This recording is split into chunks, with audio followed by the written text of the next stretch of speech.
Kendalikan inflasi jelang Hari Raya Idul Fitri 1445 Hijriah, pemerintah daerah Kabupaten Oku Selatan gelar pasar murah.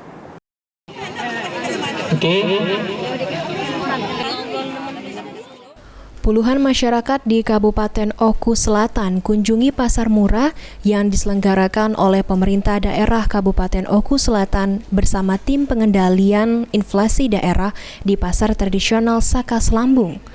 Pasar murah ini digelar sebagai upaya menjaga stabilitas inflasi di bulan Ramadan dan menjelang Hari Raya Idul Fitri 1445 Hijriah.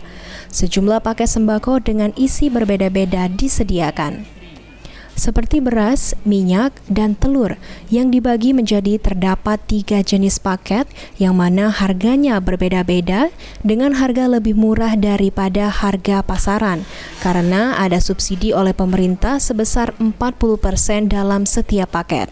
Akan menghadapi Hari Raya Idul Fitri. Jadi kita melaksanakan kegiatan pasar murah dengan kerjasama seluruh PPID dan juga Forkopimda dan juga Bulog termasuk BUMD. Insya Allah kegiatan ini bagian dari upaya untuk mengendalikan inflasi daerah. Artinya kita upayakan jangan sampai harga ini terlalu tinggi dan juga tidak boleh juga terlalu turun. Akan merugikan produsen juga. Sehingga melalui pengendalian inflasi daerah, tim pengendalian inflasi daerah, ini kegiatan ini terus dilaksanakan. Namun lihat situasi kondisi. Dengan adanya pasar murah ini, diharapkan membantu meringankan beban masyarakat di bulan Ramadan dan menjelang Hari Raya Idul Fitri. Sri Fitriana, PAL TV.